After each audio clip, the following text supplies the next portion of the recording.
What is up, guys? This is Orca Flop, and today I'm coming at you with another video. And today we're going to be reviewing the 2019 Daytona 500 that just took place today or tonight, whichever you want to call it, since the race kind of dragged on and on and on. But we'll get into that later. Anyway, let's get straight into the 61st running of the Great American Race. At the beginning of the race, it was William Byron and Alex Bowman that led us to the green flag. That was the front row Hendrick cars. William Byron led us to the green flag. William Byron took the early lead as Joey Logano sucked Alex Bowman to the back of the field.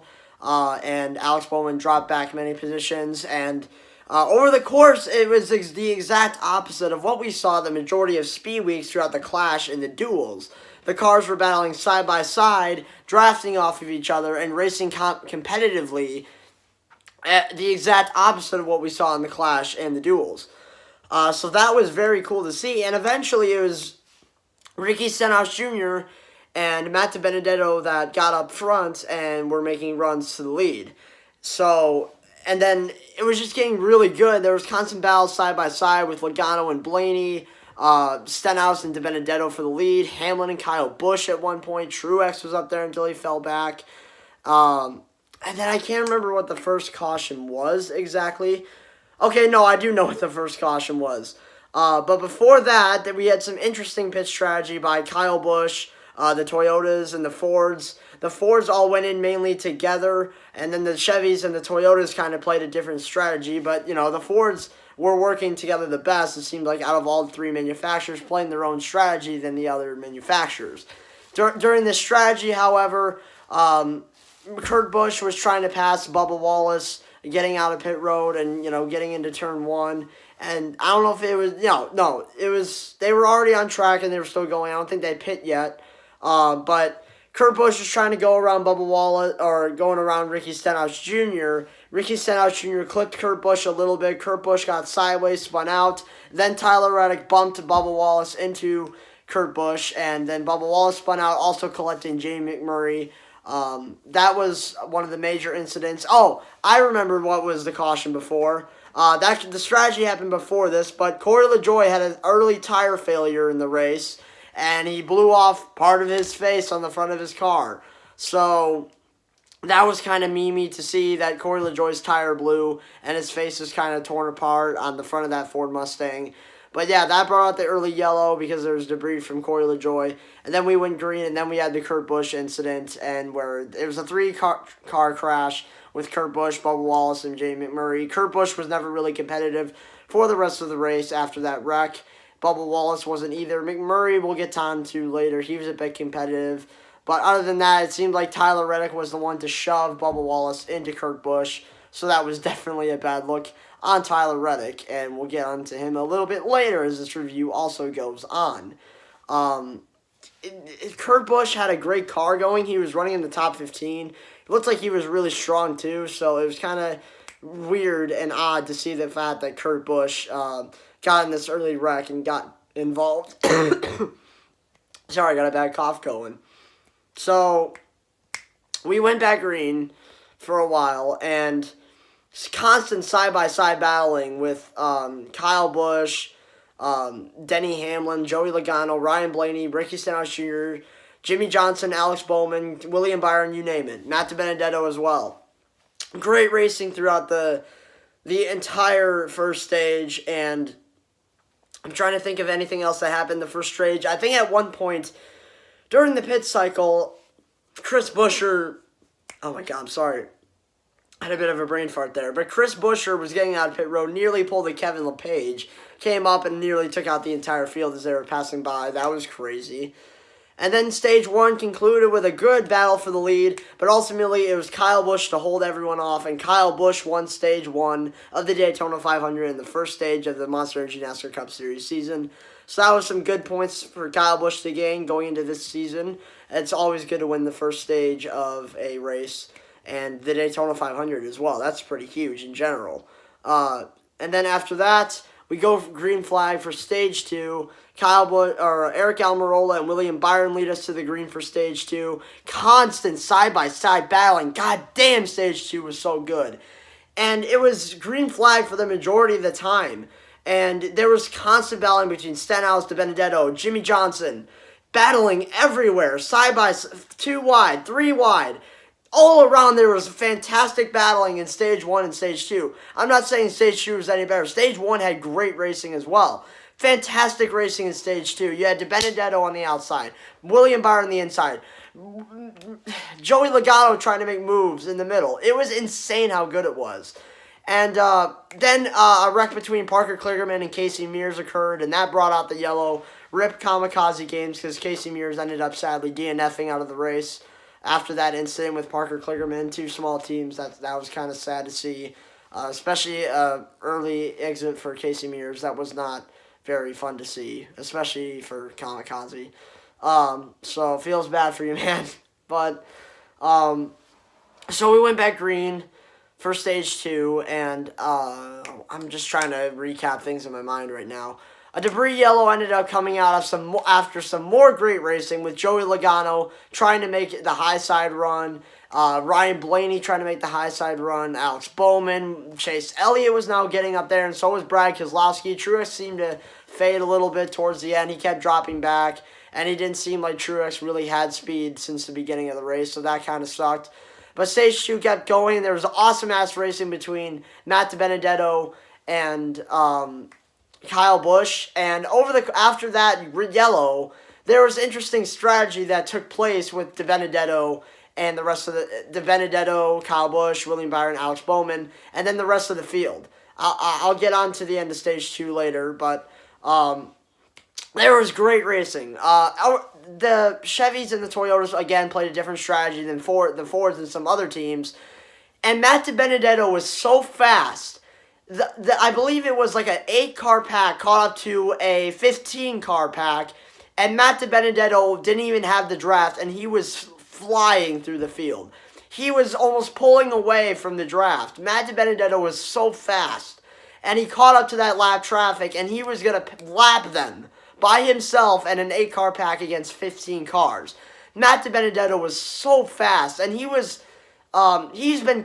contending so good throughout the entire race. It always seemed like Matt DiBenedetto had consistent speed throughout the entire race with the other Toyotas. They were doing fantastic. And DiBenedetto was lapping cars, and then Kyle Busch came up, and same with Jimmy Johnson. We had a good 3-car battle for the lead in the middle of all these lapped cars. It was insane. And then the caution came out for debris. That brought out the yellow. And then, oh no, that wasn't a debris caution. I think there was, maybe it was a debris caution. I don't know. But I know a caution came out. I believe it was, I know what it was for. I'm pretty sure this is what it was for. There was an instant, I can't remember. I don't know what, I'm sorry guys, I don't remember off the top of my head. But DiBenedetto was leading, and then a caution came out after that because the guys behind, like Jimmy Johnson, Cody Ware, I don't exactly remember actually if this was in Stage 3. No, that was in Stage 3. Okay, I'll get on to that later then. But either way, I think a caution came out for debris or something else. I can't exactly remember. I don't remember if it was an engine issue or debris. Probably debris. I can't remember. Someone can confirm me that in the comments section. But I know a caution did come out, and we had to go green, and drivers had to pit again. And Ryan Blaney started up front with Eric Almirola, and Ryan Blaney ended up doing the blocking maneuvers. And again, badass, great racing that we've been asking for all speed weeks, but we never got. And finally, Ryan Blaney ended up blocking all the lanes, closing it out, and Ryan Blaney wins Stage 2. Ryan Blaney drove a hell of a stage there by blocking all the lanes and doing what he had to do to win Stage 2. And there was fantastic racing at the end of Stage 2, just like there was Stage 1. Really good so far. I was giving the race a 9.5 out of 10 this far. And then we go green for Stage 3. William Byron and Eric Almirola lead us to the green after some pit strategy. They're, again, badass, hardcore battling. Beginning of Stage 3, God, that was great racing. You had guys on the three wide, guys in the middle, guys on the bottom, all side drafting and battling out. You had Byron blocking lanes. You had I believe at one point Stenhouse was blocking lanes. Fantastic racing. I've never been so positive about NASCAR in a while. But god damn, that was great racing. It was so entertaining to see. We've been missing this all speed weeks. And I'll just say right now, the Daytona 500 was the best race of all speed weeks. No joke. And so we had great racing, and then a debris caution came out, bunched up the field a little bit. Then we went back to green again, and then, we had more awesome-ass racing between the leaders and the midway pack, especially with Jamie McMurray at this point. I said we get on to him later. After that debris caution, he pulled a bit of strategy, and Jamie McMurray, even with front fender damage, he ended up going back to the front and racing for contention for the lead. So that was pretty cool to see McMurray do that. And then after that, going into pit road, some drivers had to make pit stops. Jimmy Johnson went to pit road. Tyler Reddick went into pit road. Cody Ware, B.J. McLeod, I want to say, and Ricky Stenhouse Jr. all went into pit road. Same with Alex Bowman as well. They all went into pit road, and then the 51 and Cody Ware ended up getting sideways, spinning out, hitting Tyler Reddick. Tyler Reddick ended up sliding and getting airborne after he hit Jimmy Johnson's corner panel, and there was a big wreck on pit road that caused the caution. And really, I think this is just a deal of Cody Ware and I don't know if it was B.J. McLeod or I don't remember who was in the 51, but they just locked up their brakes and they just ended up spinning out and hitting Reddick and Jimmy Johnson. And then Stenhouse ended up spinning out and kind of ruined Reddick's race. I was kind of happy at the same time, but hey, ruined Reddick's race, so Reddick really wasn't going to win anyway. But I think it really impacted Jimmy Johnson since over the course of this race, Jimmy Johnson was really battling well for the lead and midway through the race for a top 10. And Jimmy Johnson's whole left side got torn up. The fuel cell was sticking out. So it was really hard to fuel up Jimmy's car. And Jimmy Johnson really wasn't in contention after that for the rest of the race, which really sucked. Reddick was never in contention after that wreck. So it just really got bad from there. And I'm trying to think what else happened. Okay, yes. We go green again, and Brad Keselowski moves up. I believe Denny Hamlin and Kyle Busch were in the front row, and we go freight train racing. What we've seen all of Speed Weeks, except the Truck Series, but we've seen this all Speed Weeks where they would go single file freight train. Then Kyle Larson tries to pull a move to the bottom, and Larson ends up cutting a tire and spinning out into the wall. So Larson ended up bringing out the yellow that stacked up the field again. Again, it was Hamlin, Kyle Busch, and Logano up front, and Almirola, DiBenedetto, Stenhouse, a lot of other cars that were up front at this point. And then we went green again, but this time it was Brad Keselowski who had a tire failure. He ended up spinning out off of turn 4, bringing out the yellow again. At this point, this is where we were just getting ready for what was to come in this race. So after that, we went green again. Paul Menard was pushing Matt DiBenedetto. Everyone was getting really feisty. I believe Clint Boyer made an aggressive block on Logano at one point. And it was, again, we saw awesome-ass racing like we've seen all of this year's Daytona 500. But then we had a racing incident between Paul Menard and Matt DiBenedetto where Paul Menard pushed DiBenedetto too hard. He got loose, spun in front of the field, and there was a 21-car big one.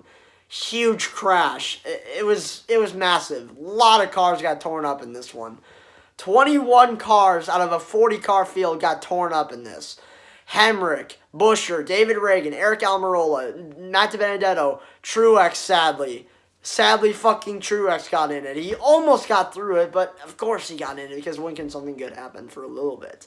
Ryan Blaney got in it. That was another one of my favorite drivers. Suarez got in it. Chase Elliott got in it. Larson got in it. Keselowski for a portion. Austin Dillon was in it. It was a really, really bad wreck. I believe Ryan Newman was also in it for a brief amount of time. Byron, Chase Elliott, Alex Bowman almost was not in it. A lot of big car wreck. It literally tore up more than half the field, and the competition was definitely lowered. And we had a really long red flag after this. The front row was Denny Hamlin and Kyle Busch. Apparently, after the replays we saw, it seemed like it was an instance where Paul Menard pushed Matt DiBenedetto a little bit too hard. Luckily, Paul Menard is a seasoned veteran, and he took the blame for the incident, as Paul Menard was also torn up, and same with Matt DiBenedetto. It really sucked to see Matt DiBenedetto get torn up because he had one of the fastest cars in the Daytona 500. He was again, he was so fast. He was literally catching a 15-car pack by leading an 8-car pack. That's how fast Matt DiBenedetto was in this Daytona 500.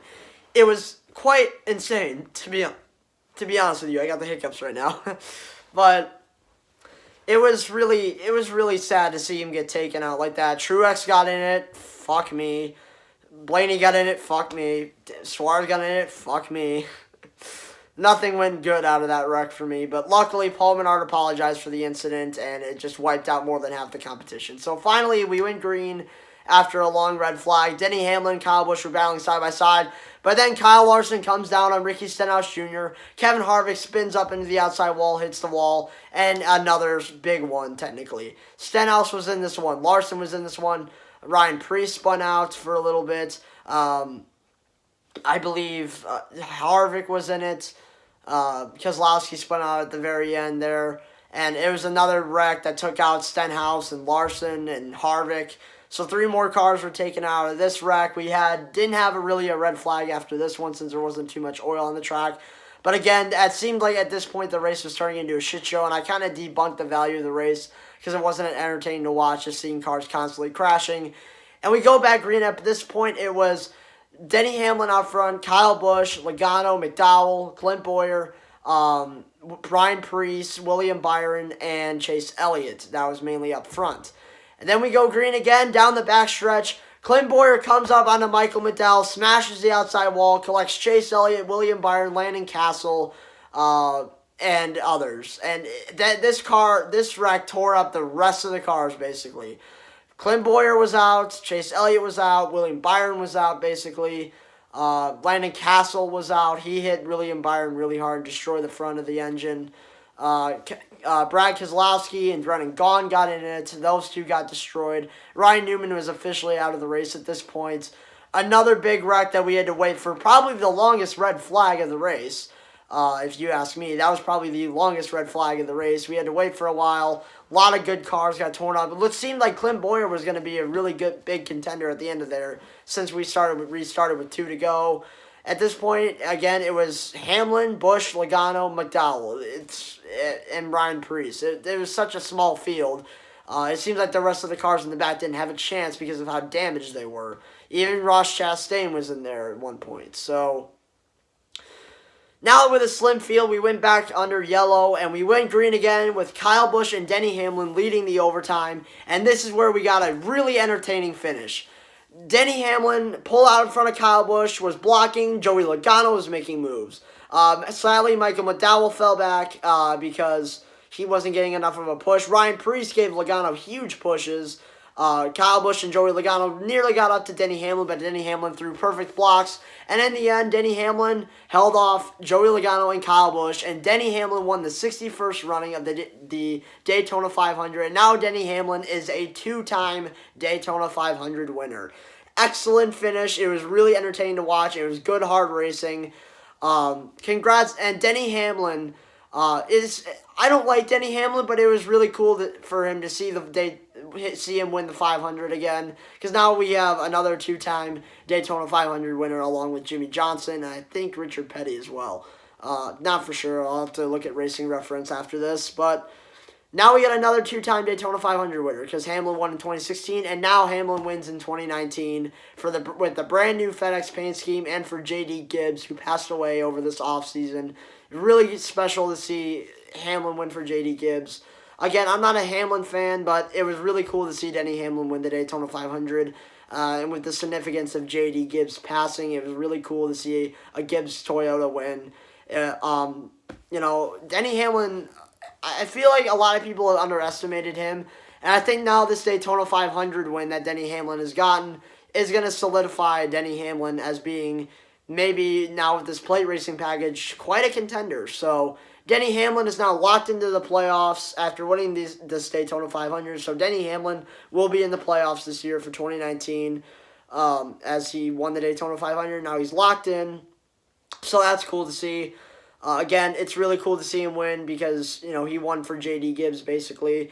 And another funny thing about Hamlin winning this Daytona 500 is after he got out of the car and celebrated with his team, he mentioned that he wrote a letter to himself, and he said he wanted to win he wanted to win the Daytona 500 on February 17th.